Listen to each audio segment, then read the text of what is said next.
નમસ્કાર, આપ જોઈ રહ્યા છો ન્યૂઝ 18 ગુજરાતી। આપની સાથે હું છું પ્રીતિ તિવારી। સમાચારની શરૂઆત કરીશું। હાલ તહેવારોના સમયમાં મોંઘવારીનો માર પડ્યો છે। સોનાનો ભાવ પણ સર્વોચ્ચ સપાટીએ પહોંચ્યો। 10 ગ્રામ 24 કેરેટ સોનાનો ભાવ 1,21,430 રૂપિયા થયો। સોનાના ભાવમાં વધારાને લઈને ખરીદીમાં પણ ઘટાડો નોંધાયો। ગત વર્ષની સરખામણીએ આ વર્ષે 50% જેટલો સોનાની ખરીદીમાં ઘટાડો નોંધાયો। લોકો નવું સોનું ખરીદવાનું ટાળી રહ્યા છે। જૂના સોનામાં ફરી નવી ડિઝાઇનના દાગીના બનાવવામાં આવી રહ્યા છે। મહિલાઓએ કહ્યું કે સોનું ફરજિયાત લેવાનું હોય તો ઓછી ખરીદી કરે છે। છેલ્લા 10 વર્ષમાં સોનાના ભાવમાં 4 ગણા જેટલો વધારો નોંધાયો છે। 2015માં 26,343.50 રૂપિયા સોનાનો ભાવ હતો। 2016માં 28,623.50 રૂપિયા હતો, જે 2017માં વધીને 29,667.50 રૂપિયા થયો, તો 2018માં 31,438 રૂપિયાને પાર થયો હતો। 2019માં પણ 35,220 રૂપિયા જેટલો ભાવ હતો અને 2020માં ભાવ વધીને 48,651 રૂપિયા થયો। આ ઉપરાંત 2021માં પણ ભાવ વધારો યથાવત રહ્યો। 48,720 રૂપિયા થયો હતો, તો ઉત્તરોત્તર વધારો થતાં 2022માં પણ સોનાનો ભાવ વધારો નોંધાયો અને 52,670 નો ભાવ નોંધાયો હતો। આ ઉપરાંત 2023માં પણ સોનાનો ભાવ જે 65,330 રૂપિયાએ પહોંચ્યો અને પછી સોનાના ભાવે તેજી પકડી અને 2024માં 77,913 રૂપિયા ભાવ પહોંચી ગયો અને 2025માં તો આ ભાવે રોકેટ ગતિ અપનાવી છે। 1,21,430 રૂપિયા ભાવ પહોંચ્યો છે। તો આ વર્ષે 50% જેટલો સોનાની ખરીદીમાં પણ ઘટાડો નોંધાયો છે, કારણ કે ઉત્તરોત્તર જે રીતે સોનાના ભાવ વધી રહ્યા છે અને 2025માં જે રીતે હાલ સોનાના ભાવે રોકેટ ગતિ અપનાવી છે તેના કારણે લોકો સોનું ખરીદવાનું ટાળી રહ્યા છે। જે જૂના સોના પડ્યા છે તેમાં જ ડિઝાઇન બદલાવીને નવું બનાવી રહ્યા છે। નવું સોનું ખરીદવાનું તેઓ ટાળી રહ્યા છે। જો ફરજિયાત હોય તો ઓછું સોનું ખરીદી રહ્યા છે। તો છેલ્લા 10 વર્ષમાં સોનાના ભાવમાં 4 ગણા જેટલો વધારો નોંધાયો છે। 4 ગણાની ગતિએ આ ભાવ વધી રહ્યા છે છેલ્લા 10 વર્ષમાં। એમાં પણ ખાસ 2024-25માં સોનાના ભાવે વધારામાં જે તેજી પકડી તે ખૂબ જ ઉલ્લેખનીય છે, કારણ કે 2024માં જે સોનાનો ભાવ 77,913 હતો, 2025માં તેના ભાવ 1,21,430 પર હાલ પહોંચ્યો છે। ઓલ ટાઈમ હાઈ પર છે સોનાનો ભાવ। મીડિયમ વર્ક માટે તો બહુ જ અઘરું થઈ ગયું છે અને એક નાકની ચૂક લેવી તો વિચાર કરે છે કે કેમ લેવું એમ, એટલે ભાવ તો ઘટે તો સારી વાત છે। મધ્યમ વર્ગ લોકો તો એક નાકની ચૂક લેવી હોય તો વિચારે છે કે કેવી રીતના લેશું એમ, પછી પહેલાંનું જે હોય એ આપીને હવે લેતા હોય એવું કરે। તો હાલ જે રીતે તમામ મહિલાઓ પણ જણાવી રહી છે કે હવે લોકો સોનું લેવાનું ટાળી રહ્યા છે। ખાસ કરીને મધ્યમ વર્ગ માટે આ ભાવ પોસાય તેવા નથી, તેવા પ્રકારના ભાવ હાલ પહોંચી ગયા છે। અને એક તો તહેવારનો સમય છે અને તહેવારના સમય પર સોનાના ભાવ જે રીતે વધી રહ્યા છે, લોકોનું ટેન્શન પણ વધારી રહ્યા છે। ખાસ કરીને સોનાના ભાવમાં વધારો થવાથી મધ્યમ વર્ગ એ જે પ્લાનિંગ કરીને રાખ્યું હતું સોનાની ખરીદી માટેનું, તેના માટે આ ચિંતાના સમાચાર। સોનાના ભાવ હાલ સર્વોચ્ચ સપાટીએ પહોંચી ચૂક્યા છે। તો છેલ્લા 10 વર્ષના ભાવ પર જો આપણે નજર કરીએ તો 10 વર્ષમાં સોનાના ભાવમાં ઉત્તરોત્તર વધારો જ નોંધાયો છે। જે સોનું જે 2015માં જેના ભાવ જ્યારે અડધા હતા અત્યારના ભાવથી, અને ત્યારે હાલ એ 4 ગણા વધી ગયા છે। આ ઉપરાંત જો વાત કરવામાં આવે 2024માં જે 77,000ની આસપાસ સોનાનો ભાવ હતો તે હવે વધીને 1,21,000ની આસપાસ પહોંચી ચૂક્યો છે। 1 તોલાનો ભાવ જે હવે 1,21,000ની ઉપર પહોંચ્યો છે। આજે સોનાએ ઓલ ટાઈમ હાઈ ભાવ પકડ્યો। સોનાના ભાવ છે તે ફરી એક વખત સર્વોચ્ચ સપાટીએ પહોંચ્યા છે। આજે 10 ગ્રામ 24 કેરેટ સોનાનો ભાવ છે તે 1,22,000 પહોંચ્યો છે, જેની અસર સીધી જ રાજકોટની સોની બજાર ઉપર પણ જોવા મળી રહી છે। રાજકોટની સોની બજાર છે એ આમ તો વિશ્વભરમાં અહીંના બનતા દાગીના પ્રખ્યાત છે, ત્યારે હાલ આપણી સાથે અહીંયા સોની વેપારી છે, આપણે એમની સાથે પણ વાત કરીશું। શું કહેશો, આજે ભાવ શું છે અને આટલા ભાવ વધવા પાછળનું કારણ શું કહેશો? અમે શ્રીજી જ્વેલર્સ સોની દયાજી ગેસોમાંથી સપોર્ટ બિલોંગ કરી છીએ। મારું નામ છે મિહિર પાલા, નગર પીપળીવાળા મારું નામ છે શોરૂમનું. આપણે આજનો સોનાનો 22 કેરેટનો ભાવ જુઓ તો 1,09,500 રૂપિયા છે. 24 કેરેટનો ભાવ જુઓ 1,22,000 આસપાસ છે અત્યારે. તો છેલ્લા મહિના દિવસની અંદર સોનાનો અને ચાંદીનો પણ ભાવ બહુ વધારો થયો છે. ચાંદીનો ભાવ અત્યારે 1,51,000 રૂપિયા 1 કિલોના ભાવ છે. કસ્ટમર કેશ ખરીદી ઓછી કરે છે અને જૂનું સોનું કે જૂનું ચાંદી દઈને નવી ખરીદી કરવાનો પ્રયત્ન વધારે કરે છે. અત્યારે જે સોનું જે કસ્ટમર ફોર એક્ઝામ્પલ 10 ગ્રામની કોઈ ખરીદી કરતા હોય તો 10 ગ્રામની જગ્યાએ 8 ગ્રામની ખરીદી કરે છે. જેનું બજેટ 10 ગ્રામનું હતું એ અત્યારે 8 ગ્રામનું થઈ ગયું છે. એટલે કસ્ટમરનું કાપ મૂકીને ખરીદી કરે છે. આ રાજકોટના જે સોની વેપારી ખાસ કરીને જે આ વખતે જે નવરાત્રિના બાદનો આ જે સમયગાળો હોય છે તેમાં લોકો છે તે સોનાની વધારે ખરીદી કરતા હોય છે, ચાંદીની ખરીદી કરતા હોય છે, પરંતુ ક્યાંક જે સોનાના ભાવની અસર સીધી જ જોવા મળી રહી છે. ક્યાંક લોકો છે તે સોનાના ભાવ સોનાની ખરીદી જે તેમનું બજેટ હતું તે બજેટ પણ ક્યાંક ઘટ્યું છે અને એમની સીધી અસર જે છે આ સોની બજાર ઉપર પણ જોવા મળી રહી છે. સૌથી મહત્વની બાબત એ છે કે જેમના ઘરે લગ્ન પ્રસંગ આવતા હોય છે તેમને ફરજિયાત સોનાની ખરીદી કરવી પડતી હોય છે, પરંતુ હવે લોકો પોતાનું જે જૂનું સોનું છે તેમને જે છે વેચી અને ફરી તેમને જે છે એ નવા ડિઝાઇનમાં નવા દાગીનામાં તેઓ ખરીદી કરી રહ્યા છે, જેની અસર અત્યારે સોની બજાર પર પણ જોવા મળી રહી છે. હાર્દિક જોશી, ન્યૂઝ 18 ગુજરાતી, રાજકોટ. તો આ તરફ તહેવારોના સમયે જ સિંગતેલના ભાવમાં પણ વધારો નોંધાયો છે. એક તરફ મગફળીની ભરપૂર આવક થઈ છે, તેમ છતાં સિંગતેલના ભાવ હવે ધીરે ધીરે આસમાને પહોંચી રહ્યા છે.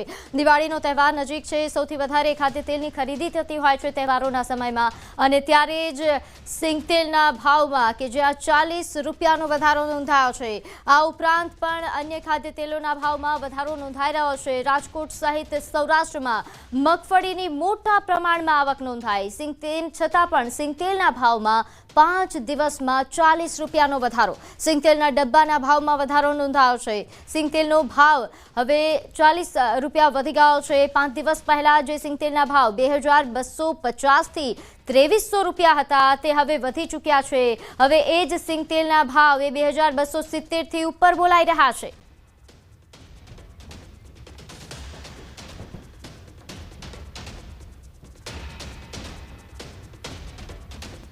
તો હવે વાત કરીશું શક્તિશાળી વાવાઝોડાની.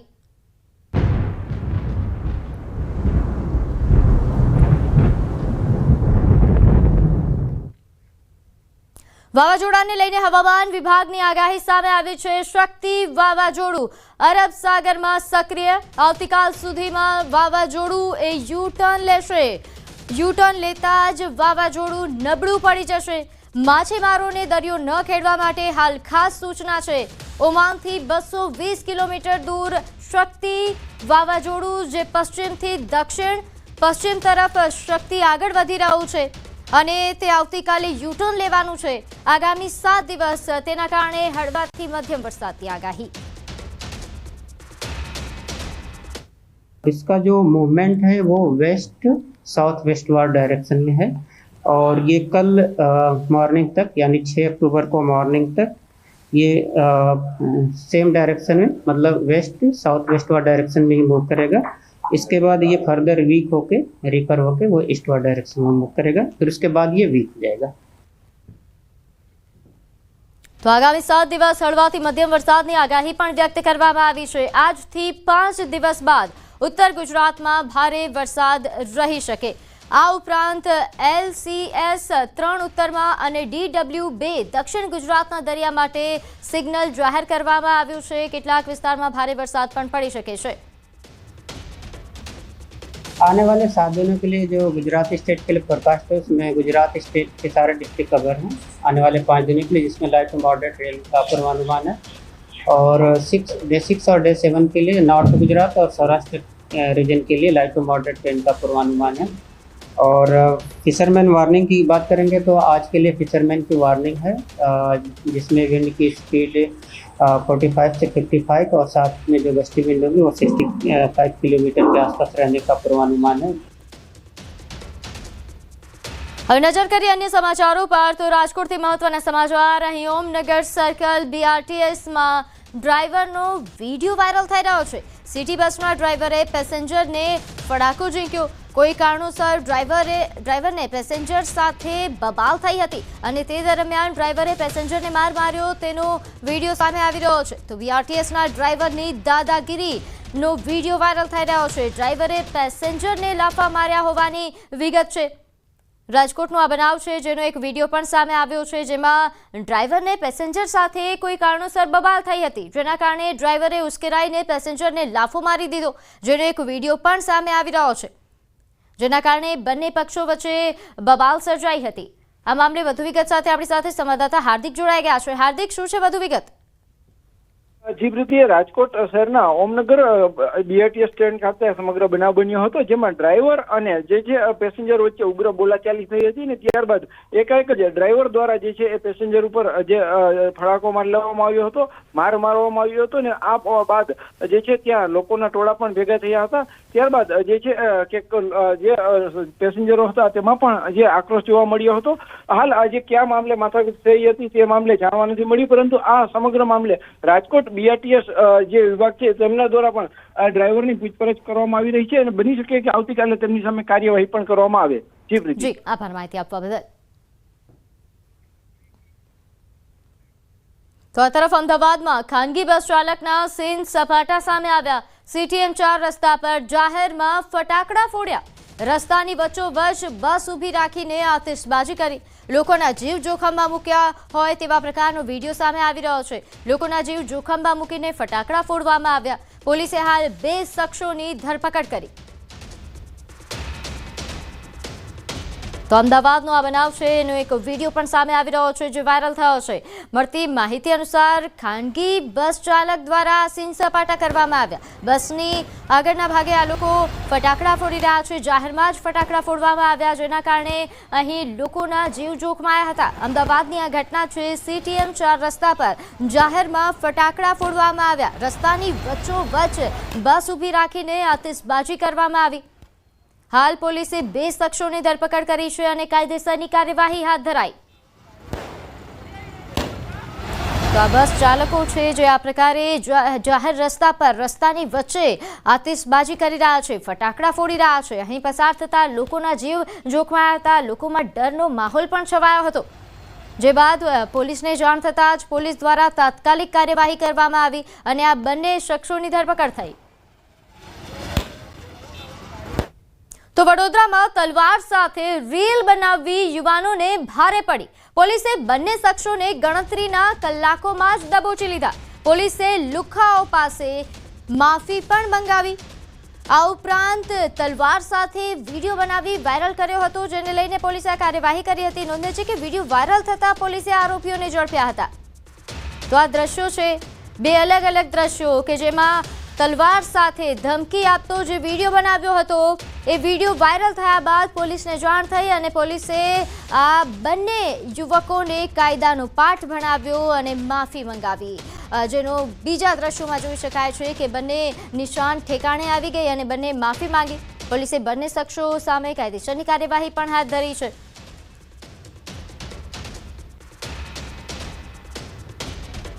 આગળ વાત કરીએ છોટાઉદેપુરની. અહીં દારૂબંધીના લીરે લીરા ઉડી ગયા. 15 બુટલેગરો દારૂના જથ્થા સાથે ઝડપાયા. મધ્યપ્રદેશ અને મહારાષ્ટ્રમાંથી દારૂ લાવતા હોવાનો ખુલાસો થયો છે. બુટલેગરો બાઇક પર દારૂની હેરાફેરી કરતા હતા. 15 બાઇક સહિત લાખો રૂપિયાનો મુદ્દામાલ જપ્ત થયો છે. મળતી માહિતી અનુસાર અહીં પોલીસને બાતમી મળી હતી અને બાતમીના આધારે પોલીસે વોચ ગોઠવી અને 15 જેટલા આ બાઇક સવાર બુટલેગરો જે બાઇકના માધ્યમથી દારૂની હેરાફેરી કરતા હોવાનું જાણવા મળ્યું અને 15 બુટલેગરોની હાલ ધરપકડ કરવામાં આવી છે અને તેમના વિરુદ્ધ કાયદેસરની કાર્યવાહી કરવામાં આવી છે. તેમની પાસેથી લાખો રૂપિયાનો મુદ્દામાલ પણ કબજે કરવામાં આવ્યો.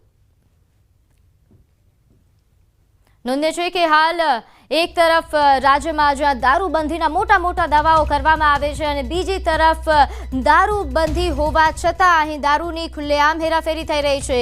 ત્યારે સવાલ એ પણ થઈ રહ્યા છે કે દારૂબંધી હોવા છતાં આ દારૂ કેમ ઘૂસે છે તે મોટો સવાલ. આ ઉપરાંત વાત કરવામાં આવે તો અહીં બેફામ બુટલેગરો સામે પોલીસ એક્શન કેવા પ્રકારના લેશે તે પણ જોવું રહ્યું, કારણ કે પોલીસે એક્શન લીધા બાદ પણ આ બુટલેગરોમાં ખોફ નથી આવતો. તો અહીં જૂનાગઢમાં પણ બુટલેગરો બેફામ બન્યા. દારૂ લેવા ગયેલા 2 યુવાનો પર હુમલો થયો.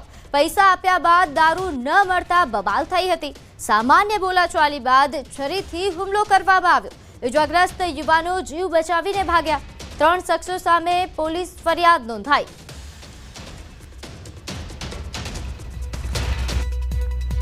ત્યારે હાલ દારૂબંધીને લઈને ન્યૂઝ 18ના સવાલો કે ગુજરાતમાં દારૂની હેરાફેરી ક્યારે અટકશે તે સૌથી મોટો સવાલ છે.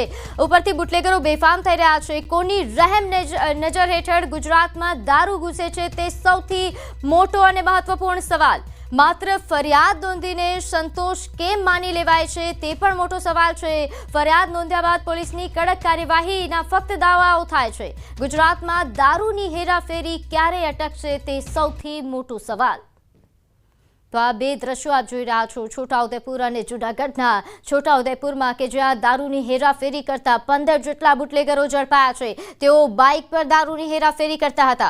અને આ તરફ જૂનાગઢમાં બુટલેગરોને પોલીસનો કોઈ ડર જ નથી. બુટલેગરો એટલા બેફામ છે કે દારૂ તો વેચે છે, સાથે સાથે હુમલાઓ પણ કરે છે, મારામારી પણ કરે છે. તેમ છતાં તેમને કોઈ જ પ્રકારનો ડર નથી. તો સુરતમાં સબ રજિસ્ટ્રાર 2.5 લાખની લાંચ લેતા ઝડપાયો. જમીનના દસ્તાવેજને ક્લિયર કરવા લાંચ માંગી હતી. કર્મચારીએ પગાર કરતા 3 ગણી વધુ લાંચ માંગી લીધી. એસીબીએ લાંચિયા કર્મચારીને રંગે હાથ ઝડપી પાડ્યો. તો સુરતનો આ લાંચિયો અધિકારી છે જે હાલ એસીબીના છટકામાં આવ્યો છે. આ કામના આક્ષેપી મહેશ કુમાર રણજીતસિંહ પરમાર, જેઓ સબ રજિસ્ટ્રાર સુરત 8 અડાજણ ફરજ બજાવે છે, તેઓએ પ્રથમ 3 લાખની માગણી કરેલી અને ટ્રેપ દરમિયાન 2.5 લાખ રૂપિયા એમણે રકઝકના અંતે સ્વીકારેલા અને તેઓ પકડાયેલા છે. દ્વારકા જિલ્લા એસઓજીને મોટી સફળતા મળી છે. ખંભાળિયાના માંજા ગામે થયેલ લૂંટના આરોપીઓને મધ્યપ્રદેશથી ઝડપી પાડવામાં આવ્યા. વૃદ્ધાને બંધક બનાવીને લૂંટની ઘટનાને અંજામ આપીને આરોપીઓ ફરાર થયા હતા. મધ્યપ્રદેશના અલીરાજપુરમાંથી 5 આરોપીઓને ઝડપી પાડવામાં આવ્યા છે. આરોપીઓ લૂંટ, ધાડ, ચોરી, પોલીસ પર હુમલો જેવા ઘણા અનેક ગુનાહિત ઇતિહાસ ધરાવે છે. આરોપીઓને 168 ગ્રામ ચાંદીના ઘરેણા સાથે હાલ ઝડપી પાડવામાં આવ્યા. તો આ એસઓજીને સૌથી મોટી સફળતા મળી. લૂંટના 5 જેટલા આરોપીઓની ધરપકડ. મધ્યપ્રદેશથી આરોપીઓની ધરપકડ કરવામાં આવી. 5 આરોપીઓની દેવભૂમિ દ્વારકા જિલ્લા પોલીસ તેમાંની ટીમો દ્વારા ધરપકડ કરવામાં આવેલી છે. તેમજ આ ગુનામાં જે લૂંટ થયેલ મુદ્દામાલ હતો તે 100% પોલીસ દ્વારા રિકવર કરવામાં આવેલ છે. 5 આરોપીઓની દેવભૂમિ દ્વારકા જિલ્લા.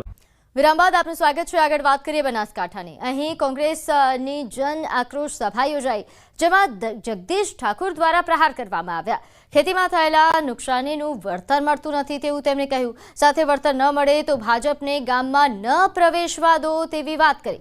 તો જન આક્રોશ સભા જે યોજાઈ હતી થરામાં, ત્યાં આ પ્રકારે તેમણે નિવેદન આપ્યું, પ્રહાર કર્યા. ખેતીમાં થયેલા નુકસાનીનું વળતર નથી મળતું, તેથી વળતર ન મળે તો ભાજપને ગામમાં ન પ્રવેશવા દો તેવા પ્રકારનું સભામાં તેમણે ભાષણ આપ્યું. જન આક્રોશ સભા દરમિયાન જગદીશ ઠાકોર દ્વારા આકરા પ્રહાર કરવામાં આવ્યા. તો ગેનીબેન ઠાકોરે પણ આકરા પ્રહાર કર્યા. ખેતીમાં થયેલા નુકસાનીને લઈને પ્રહાર કરવામાં આવ્યા. નોંધે છે કે આ વખતે બનાસકાંઠામાં ભારે વરસાદ બાદ ખેતીને ભારે નુકસાન થયું હતું. ખેડૂતોને ઘણું નુકસાની વેઠવાનો વારો આવ્યો છે. કે જે ગામમાં નુકસાન થયું અને એ ગામમાં વળતર ના બન્યું હોય તો ભાજપને ગામમાં પ્રવેશ બંધી બંધ કરી દો. ગામમાં આવવાનું બંધ કરી દો. બેસણામાં જઈએ છીએ, વિવાહમાં જઈએ છીએ, ધાર્મિક પ્રસંગોએ જઈએ છીએ. કોંગ્રેસ વાળો જ્યાં જાય ત્યાં જે પ્રજાને તકલીફ પડે છે ને વાચા આપે, બોલે. તો થરાની જન આક્રોશ સભામાં ચાવડાએ પણ પ્રહાર કર્યા. અમિત ચાવડાએ સરકાર પર આરોપ લગાવ્યો કે સરકાર જાતિવાદ રાખતી હોવાનો તેમણે આરોપ લગાવ્યો છે. નોંધે છે કે આજે જન આક્રોશ સભા યોજાઈ. થરા ખાતે આ આક્રોશ સભાનું આયોજન કરવામાં આવ્યું હતું. આ સરકાર રોજગાર તો આપતી નથી, મોંઘું શિક્ષણ લીધા પછી આપણો દીકરો દીકરી સરકારી નોકરીની તૈયારી કરતો હોય અને પરીક્ષા આપવા જાય તો પેપર ફૂટી જાય છે અને કદાચ પરીક્ષા પાસ કરે અને જીપીએસસી માં ઇન્ટરવ્યુ આપવા જાય તો પેલા ઇન્ટરવ્યુમાં બેસનારા લોકો તમારી જાતિ જોઈને માર્ક મૂકે છે. જે છોકરા છોકરીના લેખિત પરીક્ષામાં 150 માર્ક આવ્યા હોય એવા દીકરા દીકરીઓને આ જાતિવાદી સરકાર એ ઇન્ટરવ્યુમાં 20 ને 30 માર્ક આપે છે અને નોકરીથી વંચિત રાખે છે. અમદાવાદના જીએમડીસી ખાતે વિચરતી વિમુક્ત જાતિઓનું મહાસંમેલન યોજાયું, જેમાં મોટી સંખ્યામાં લોકો ઉપસ્થિત રહ્યા. સાથે જ મુખ્યમંત્રી ભૂપેન્દ્રભાઈ પટેલ પણ હાજર રહ્યા. કાર્યક્રમ દરમિયાન મુખ્યમંત્રી ભૂપેન્દ્ર પટેલે સંબોધન કર્યું. તેમણે સરકારી યોજનાઓથી લોકોને માહિતગાર કર્યા. સાથે જ યોજનાઓ થકી તમામ વર્ગના લોકોને જે ફાયદો મળ્યો તે વિશે જણાવ્યું. સરકારી યોજનાઓ થકી સમાજ કેવી રીતે આગળ આવ્યું છે તે પણ જણાવ્યું. આગળ વધવા માટેની તમારી ધગશ છે અને એ ધગશને માન્ય વડાપ્રધાન શ્રી હર હંમેશ કહે છે કે જેને કોઈ પૂછતુંય ના હોય એને માન્ય વડાપ્રધાન શ્રી પૂજે છે. અમદાવાદ શહેર આગામી નવેમ્બર અને ડિસેમ્બર મહિનામાં ઉત્સવોના રંગમાં રંગાઈ જવાનું છે. અમદાવાદ મહાનગરપાલિકા દ્વારા નવેમ્બર મહિનાથી national book fair, food festival તેમજ દેશનું પહેલું મ્યુનિસિપલ લેવલનું એટલે કે પાલિકા લેવલનું સ્ટાર્ટઅપ ફેસ્ટિવલ યોજાશે. તો ડિસેમ્બર માસમાં કાંકરિયા કાર્નિવલ, ફ્લાવર શો તેમજ શોપિંગ ફેસ્ટિવલ પણ યોજાશે. આવનારા 2 મહિના અમદાવાદીઓ માટે અમદાવાદ મ્યુનિસિપલ કોર્પોરેશને વિશેષ આયોજન કર્યું છે.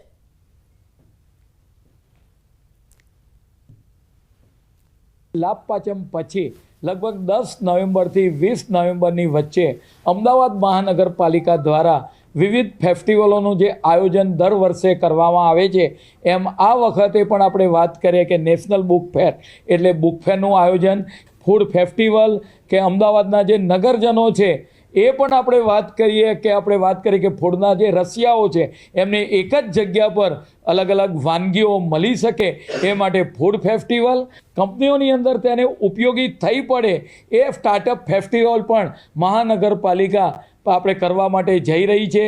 પરિણામે લગભગ 3 કરોડના ખર્ચે સમગ્ર અમદાવાદને આપણે વાત કરીએ કે દિવાળીના તહેવારો દરમિયાન નવું રૂપ આપવામાં આવશે અને રોશનીથી સમગ્ર શહેરને શણગારવામાં આવશે, જેની અંદર ઓવરબ્રિજો, અંડરબ્રિજો, નદીના ઉપરના આવેલા તમામ બ્રિજો, સર્કલો આ તમામને રોશનીથી શણગારવામાં આવશે. સમાચારોમાં હાલ બસ આટલું જ. આપ જોતા રહો ન્યૂઝ 18 ગુજરાતી. નમસ્કાર.